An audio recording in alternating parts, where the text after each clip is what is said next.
USA and also to US Bank for hosting this great forum. What a great opportunity for the veterans, and also thank you to veterans for your service. I'm not as brave and courageous as any of you out there, so I appreciate the service that you've provided for me and my family and the country, so thank you. My name is Laura Boyd, and I'm not used to standing at a podium. I'm used to being down in the audience, so I'm a little expressive, so I hope that it will be okay just standing behind the podium here. And I'm a pretty loud speaker, so if you can't hear me though, raise your hand. I'm happy to speak a little louder. So today we're going to talk about how to start a business. I'm not actually going to talk about the finance component because I know Craig's going to talk about that later. I'm not going to talk about marketing and sales because I know Darren will touch on that. I'm not going to talk about what type of entity you should create because I think that's actually the advice of a CPA or your attorney, and I do advise you to find a CPA and a really good attorney before you start your business. I'm going to talk more about how do you start a business, the things you should consider and the things you need to think about before you get started in your business. And so to get started, the best piece of advice that I have ever received is to really think about what's the end game. What's your exit strategy? What do you want it to look like? And so here was my exit strategy. When I said I wanted to start a business, this was my end goal. I thought, why wouldn't I want to be on the top 50 businesswomen in Fortune? Or could I be Maya Angelou and change the world somehow? Or could I be Scott Wine of Polaris and be an excellent Minnesota business leader? Those were kind of some of the things that I was thinking about. I had these grandiose ideas, and that was the direction that I wanted to go. I saw myself owning Yahoo, starting something that was going to be great. But what I had to really determine was what was my objective. Just to give you some background, I have actually had 2 businesses, and I've sold 2 businesses. I've been in executive positions within organizations large and small. Every time I have been in a leadership role, I have seen that organization has grown.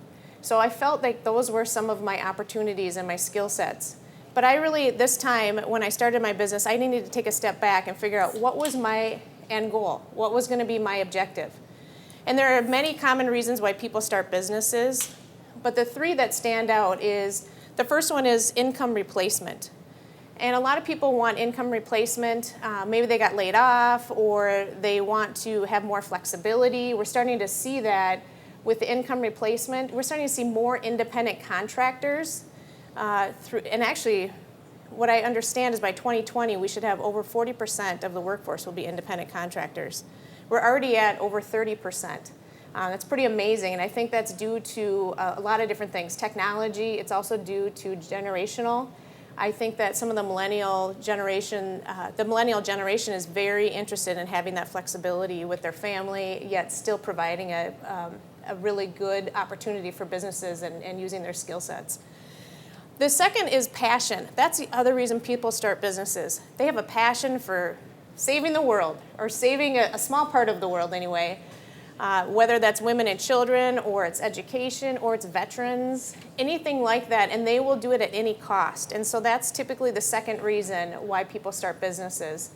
And then the third is the traditional sense, and that's more where you want to grow a business, start a business and grow it so you can pass it on to your family, you can sell it someday, but those are things to think about. What are the objectives for you? And as I showed you the slide previously, I had those grand ideas and dreams that was going to be my objective, overturning Yahoo and running it. But I really just recently had to take a step back and decide really what was that all about and at what cost was that going to be to my family.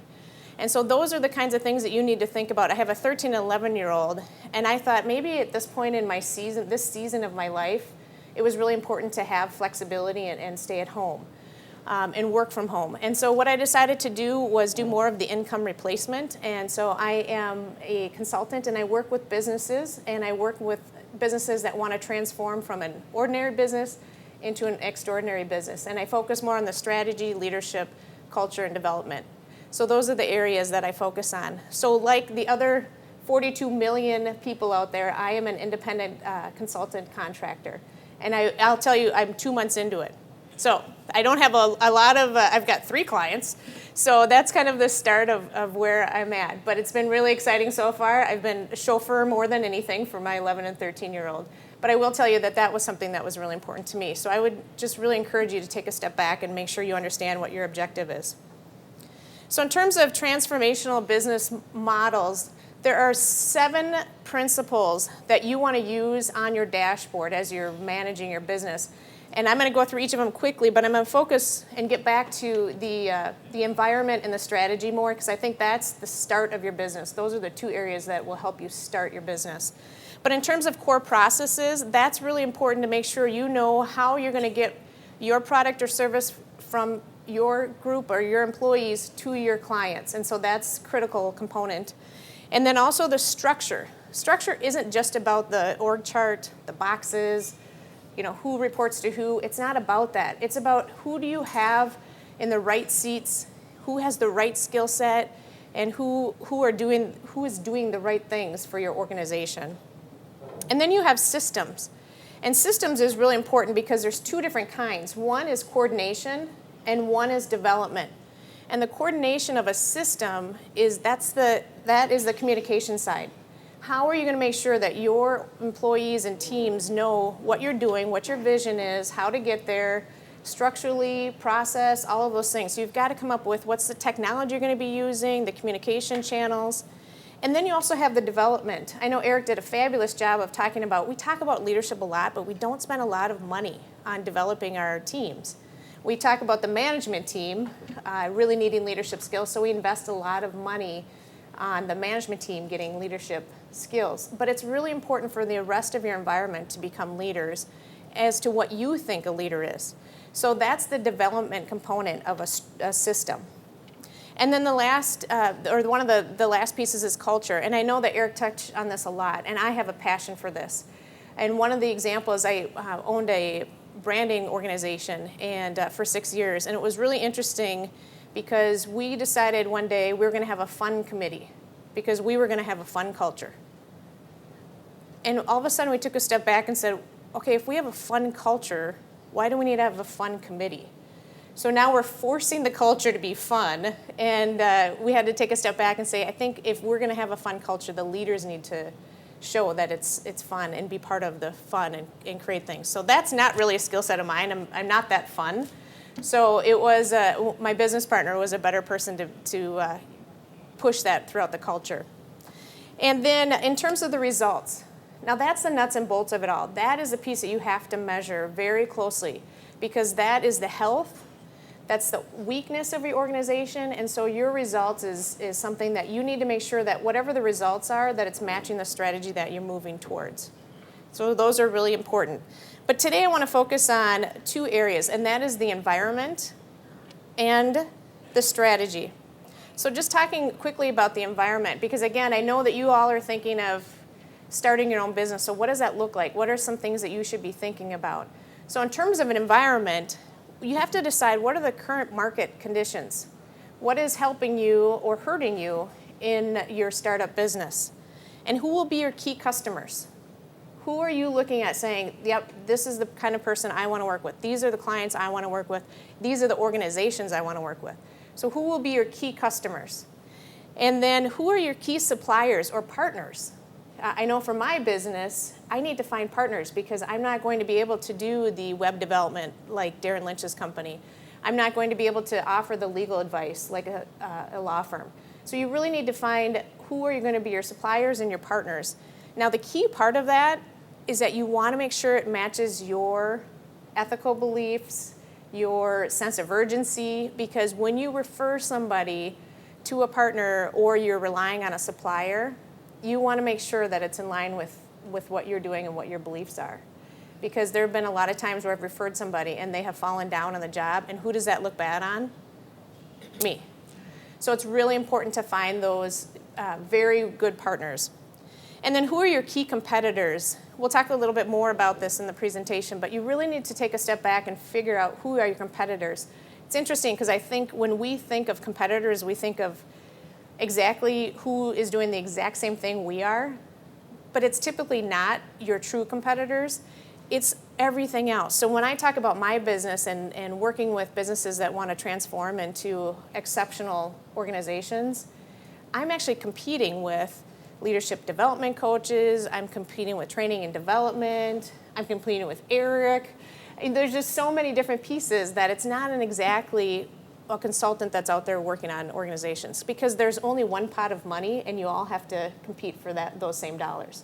So think about, outside of your true competitors, who are those other tertiary competitors that are important? And who are your key stakeholders? Do you have to take out a loan? So is that important to you? You have to make sure that your creditors are getting paid. Is it your family? Are they key stakeholders? Do you have any board that is a key stakeholder? Any investors? Yourself? Your leadership team? So think of who you'd want as your key stakeholders, or who those people are. And then external influencing factors. I think this is really interesting because there are so many external influencing factors that we're not even aware of that happen all the time, and you have no control over those external the influencing factors. So it could be, I actually had a really good client that at one point had a big shipment that was supposed to be coming, and the tsunami hit. And so all of those, everything had to be rerouted and adjusted. And then what happened, which was really cool, is that company went down to help clean up the tsunami. So those are things that are really important, is you don't really have control over some of those things. But if you can list some of them that might happen, that's really important. And then the market environment and the technology, the assumptions. Technology is growing and it's changing every day. It's so hard to stay in front of. So I would just encourage you, as you're listing out what those things are important, and when I talk about these things, I know nobody wants to put pen to paper. But if you go back to the olden days of doing things, it's really important to make sure that you are listing out what are these areas of, just things that you need to be aware of. So that's your environment. And then most importantly, we talk about strategy. When you are starting your business, it's really important to think about what is the strategy. So what business are you really in? And I think that's an important piece to take a step back. Does everybody know what kind of business they want to be in? Okay, does anybody know what kind of business they want to be in? Okay, well then we're going to move forward here. Let me ask you this question, maybe this will help. In terms of Facebook, how do you think Facebook got started? Why did somebody start Facebook? We're a small group, you can shout out. Meet people of the opposite sex. Good job. Yes, that's exactly it. Facebook was started so that they could meet women in their freshman class. And that is how Facebook started. I mean, brilliant, right? But what it has become is it's become a social network. And what it has done is it has created a community of people. And do you know how many times an individual looks at Facebook during the day? Okay, one person said 0. That's not the right answer. 6.5 times a day, people look on average at Facebook. That's crazy. That is absolutely crazy. So the business they were in initially was to find women. What they've become now is a social network, and they've got enough eyeballs on Facebook, so what they can create is diversification. So now they're starting to get into the technology, education technology. And so now they're starting, because they've got all the eyeballs up here, they can start changing what their business really is. So it's about making money through eyeballs, is essentially what Facebook is. And what are your core competencies? I think this is something that's really important as you're starting a business. What is it that you do really well? And I know for me, it was really important to figure out through different assessments, what were things that I was good at? Like I had mentioned, most of the organizations, if not, actually I think all of the organizations I belonged to at that executive level, we did grow and we had some substantial growth. And that was exciting to me. So what did that mean about my skill set? What was that all about? And so all of my assessments led to the same thing. I had leadership, I had persuasion, I was a maximizer, and those are things now that in my consulting practice I will then carry through to the other businesses that I'll be working with. So those are things that take a step back. Are you a technical person? Do you like technology? Are you more of a finance person? And that's exciting to you. I love those people because I am not that. So those are things that are really important to figure out. What are your skill sets and your core competencies? And so there's a lot of, has anybody done StrengthsFinder? Okay, if you haven't, that is actually a good place to start. It's a little book, I think it's $20 or so. And you can even just get it online and do the assessment online. But that's a good one just to start because there's so many different attributes on who you are. And then the next piece in a strategy is what are the products and services you are going to be selling? I think it's really interesting because service businesses, they are challenging because it's hard to find a value-based hourly rate. And so it's important that when you have a service, sometimes you actually end up creating products out of some of your services. You start to package them, and then it becomes more of a product. I want to ask you this. If you look at this symbol, what was the original intent of Chevrolet? Pardon me? A bow tie. Okay, not the brand, but what was the intent? What business were they in? Cars, right? They were in transportation. They were going to get you from A to Z. So now let me ask you, jump to 2015, what business are they in? Are they a product or are they a service? They are becoming more of a service because their products are becoming commoditized. And so if you think about Chevrolet, for example, I mean, there's a lot of the auto makers are becoming more of service, but they focus a lot on the service. How many of you have actually brought your vehicle in to get serviced and you get called about how was the customer service? How did everything go? And they are the most polite customer service people in the world. I love my dealership service people. They're so kind and they're so efficient. So they have now figured out that they're making more money through servicing either used cars or their new cars. The second thing is, think about Chevrolet, some of the ads and the commercials you've seen. What are they doing? They're adding technology into their cars. So now they're becoming technology service providers. You're getting Wi-Fi in your car, and you see all these cute little kids. They're excited because they're on their iPads and whatnot. But I think that that's important is your business is going to evolve, whether you start off as a product or a service. But I think you need to be thinking about, again, what's your end game? So whatever you start, what's your end game and how are you going to map it out to get there? And what markets will you be competing in? And when I talk about markets, I'm not just talking about, you're going to be in Minnesota or you're going to be global or you're in technology. I'm not talking specifically about the industry, but if you look at this graphic, not that you can see it very well, but the wearable technology today, if you were to think about the different areas that have wearable technology, they are in so many different markets. And so they have to figure out who are the competitors in each of those markets. So this is their diagram of what their markets are that they're competing in. So who are the markets that you are going to be competing in? I have to tell you kind of a funny story, actually. It's a story, I actually just heard this on the radio, and I thought it was brilliant. So I'm just going to share it with you because it's a perfect time. So a long time ago when you had horse and buggies, I was obviously not there, but you had horse and buggies. And there's a guy who makes them. He was the lead horse and buggy guy, and his friend comes up and says, Joe, did you know they're building trains? Trains that have tracks, and you can go back and forth, and people are going to jump on these trains, and they're going to go back and forth from city to city. And he said, don't you think you need to kind of think about that, and is that going to impact your business? And Joe's like, no. Everybody's always going to want a horse and buggy because they want to have their own area, their own space, and their own individual opportunity to get from A to B and not rely on a train. Okay. So obviously a few years later goes by, the automobile comes out. And he goes back to his friend Joe and he says, Joe, now there's these automobiles and you can drive by yourself. You can take it on a road and you can drive by yourself. Do you think you should consider doing that? He's like, horse and buggies are always going to be around. Everybody loves their horse. They're always going to be here. So because he wasn't evolving and not thinking about his business, Joe actually went out of business, of course, because I don't see a lot of horse and buggies, unless it's a special occasion, some romantic deal in St. Paul or Minneapolis. But horse and buggies no longer exist as transportation. So when you ask Joe, what business were you in? Joe was going to tell you he was in the horse and buggy business. But what business was Joe really in?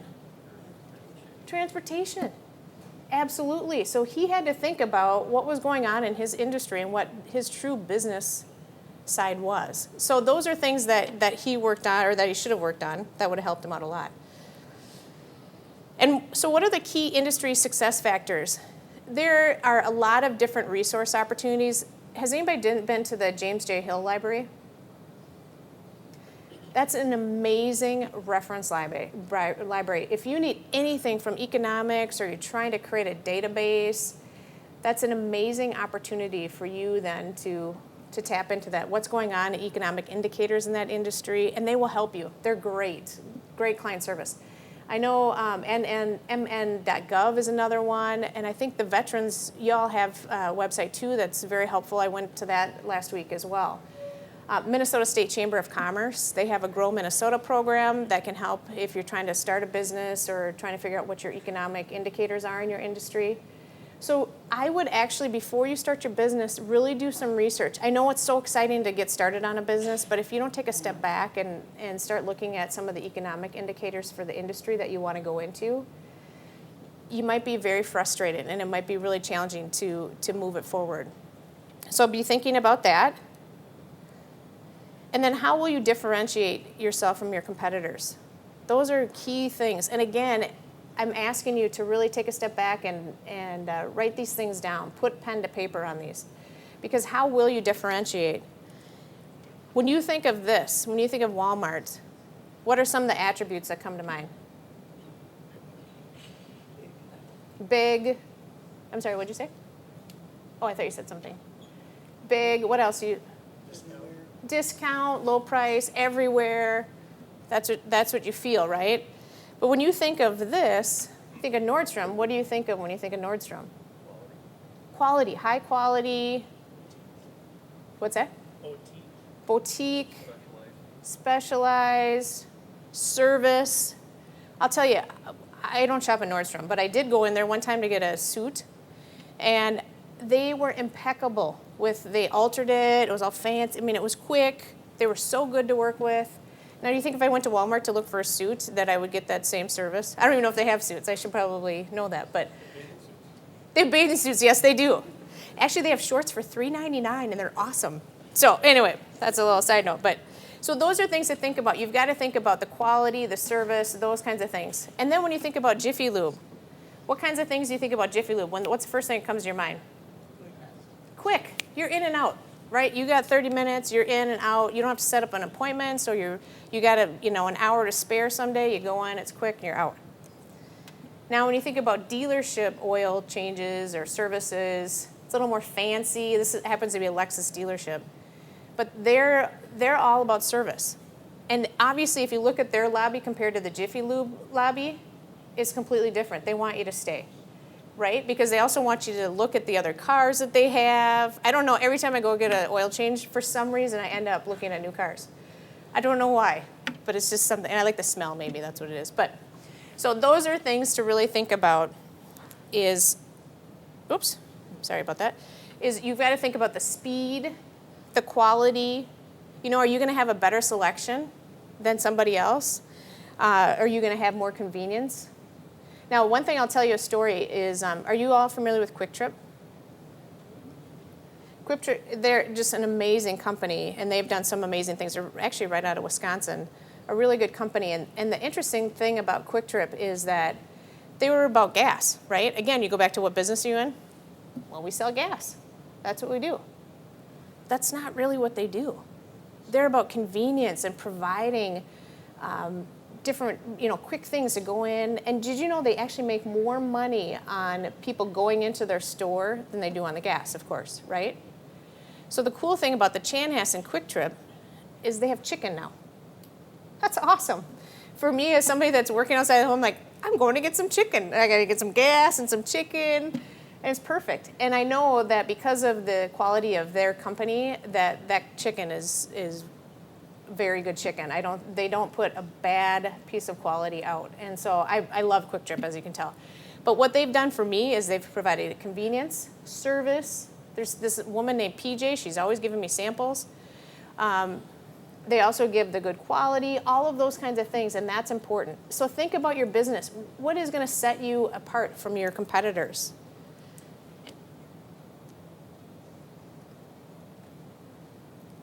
And so those are the strategic focus of your business. That's something that you really need to map out and make sure that you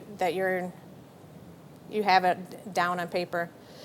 And then the other thing is your objectives. I know Eric talked about this a lot, and this is so important. And I think we miss this a lot. And it was funny because when Eric was talking, I was thinking about weight loss. I will tell you, in the 2 months that I've been consulting with my own business, I have gained 6 pounds. Super embarrassing, and I think part of it is because my home office is just above the kitchen. So now I go downstairs, and my daughter, I love her to death, but at 11 she says, "Mom, maybe you need to put a sticker on the door and say, hey, don't go in there." Like, well, that's super news. So those are things, if I were to actually have a goal and an objective of not doing that and some action plans, I think that would be really important. So those are things you need to make sure. What are your top 3 to 4 objectives? And I would not go more than 3 to 4. Some people go to 7, and I still think 7 is a little much. So when you talk about your objectives, I think it's really important to make sure that you can measure those objectives. I have to tell you about a client, a great client. They wanted to make sure one of their objectives was to bring in new business from referrals from their people that were on the data center and answering calls. So that was one of their business objectives, was to get referral business, just cross-sell on the phones from their help desk people. And so when I said to them, well, do your help desk people know how to ask for a referral? Well, doesn't everybody? No, they don't. Not everybody knows how to ask for a referral. And actually, is that their skill set? Are they actually skilled? Do they have the skill to be able to ask for a referral? And then the best part was there was no way to necessarily measure where the referral came from. And so here was one of their goals and their objectives, very nicely lined up, but you couldn't tell how they were supposed to do it. They weren't going to develop their people, and they didn't know how to measure it. How were they going to measure success? So I don't know, especially since you guys have all been in different divisions of the military, you know you got to be buttoned up. You got to have a process, and you got to have a plan to get there. So it's really important that you have your objectives, your goals, your objectives, and then your goals and how you're going to measure those. And then you need the action plan. What's the action plan to getting there? So if I'm talking about trying to get rid of these 6 pounds that I did, well, this gets me closer to a veteran. I do boot camp at Lifetime. Is that close enough? I know it's nothing about that, but so those are things. If I actually had an action plan for making sure that I could get rid of these stupid 6 pounds, I bet I could do it. And that's the same thing for your business. I think it's really being, and you guys have it. You have all these leadership traits. You have everything to get you to start a business, to be disciplined, to lead, to be successful. You have all those great qualities.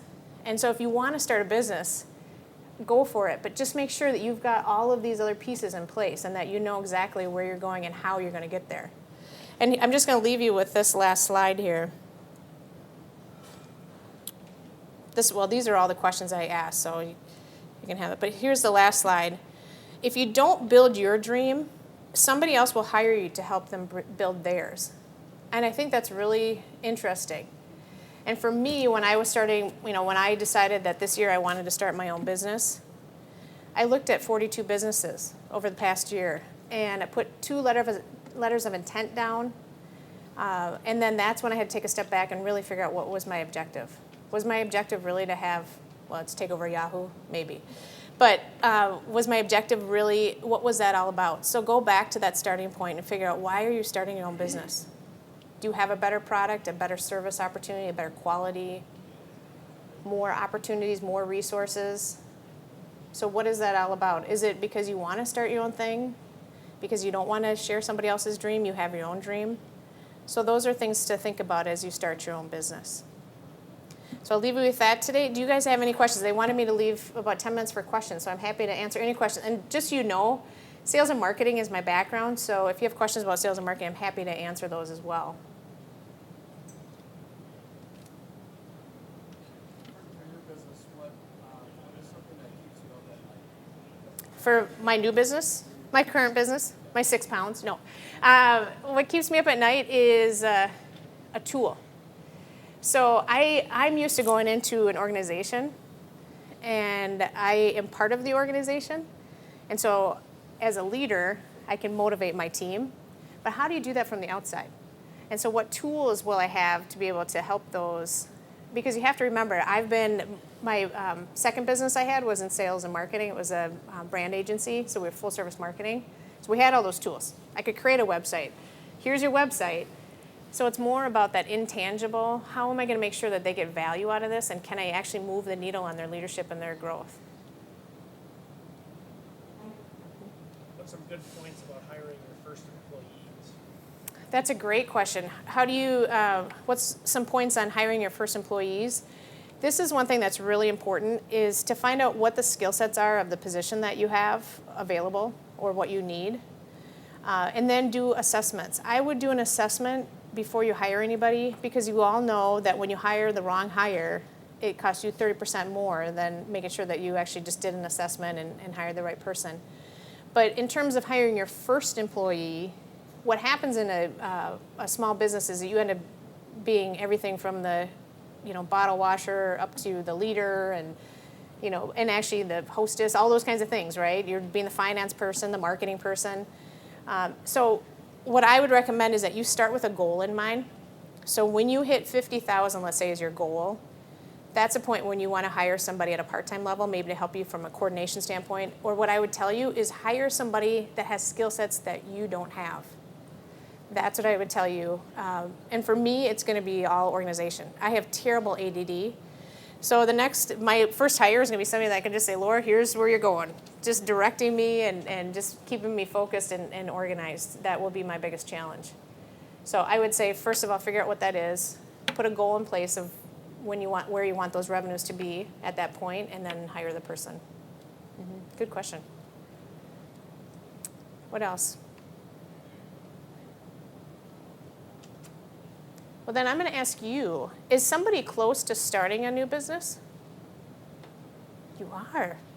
Can I ask what industry? What business are you in? I'm looking to compete with you, but at a different level. I love it. Well, then maybe it's a partnership. That's how I look at that. So what will you be doing? I actually have a partner where the intent is to go into companies and help them leverage the veterans that are currently in their Awesome. workforce to build teams and to develop the leadership from that bottom level up. So we'll train the CEOs and the managers on what teamwork and leadership looks like so they can support it from the level and then grow it throughout the hierarchy. Very cool. Do you know Ted Daly by chance? So he's somebody that you should talk to, because he helps with the Minnesota Veterans for Hire through the Minnesota State Chamber of Commerce. So he'd be a good person for you to connect with. And I think you raised your hand back there. I did. And what? 6 months ago today, I walked out of that building right there over Target Center. 1,700 of us were laid off. Yes. A construction executive with Target. Mm-hmm. And I've decided to get into the drone and flying business for service as well as training. So I'm in the process of getting my private pilot's license, which is required for commercial Yep. use of drones, and I plan to start a drone business. I love it. You will be awesome. That's exciting. Very exciting. And that's actually the interesting thing is, 1,700 people that got let go from Target, and I think just a few more recently, but It's about 2,200 now. yeah, I think obviously that's a point in your life that you start to make those kinds of decisions of, okay, do I want to work for a company again? And I'll tell you, that's one of the reasons that currently there's 42 million independent contractors. Because I know our generation and the generation that's coming up saw their parents put so much time and energy into an organization and then got let go. So I think that's also the on-surge besides technology and whatnot, but of people saying, I'm going to be in charge of my own destiny. I'm not going to be laid off again. I want to be in charge of my own destiny. And I would say bust out that 6 pounds. I'm down 60.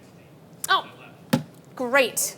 Well, that's super news for you. It was not good for me. Have you? It was a man after 25 in the Navy, but I'm glad to be out of there. That's great. See, I think to me that's a God thing.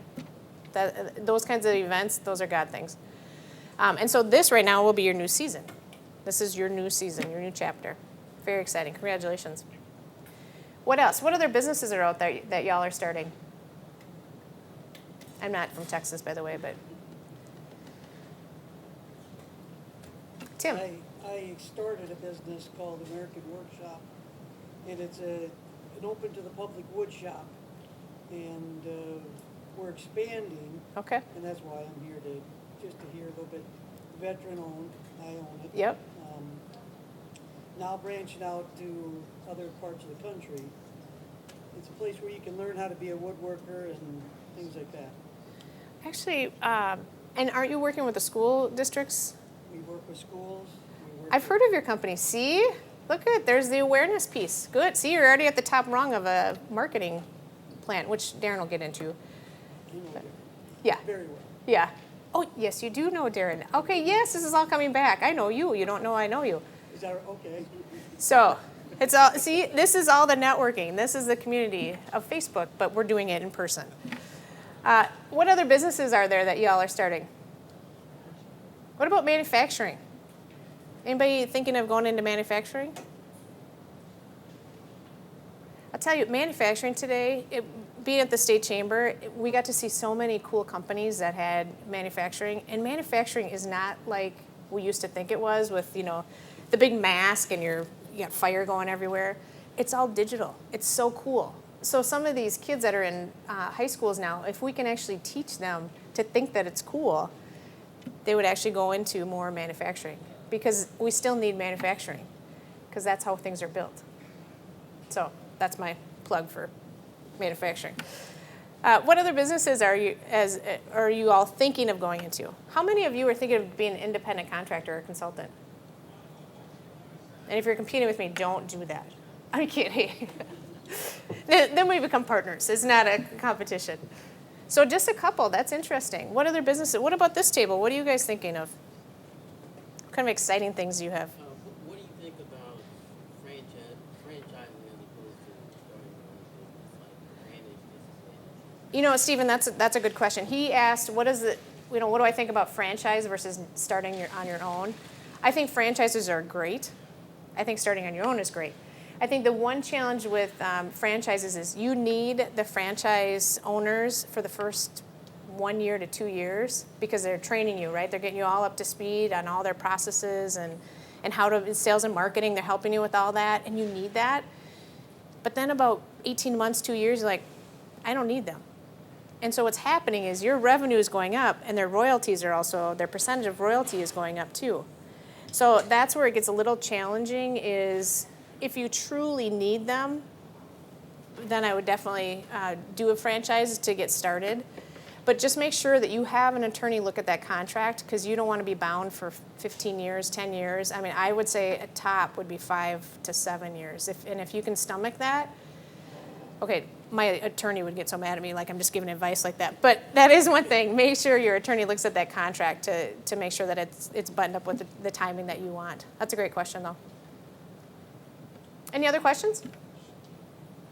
Okay. Well, I'll let you guys network and mingle and partner. So thank you for your time, and thank you again for your service. Have a great day.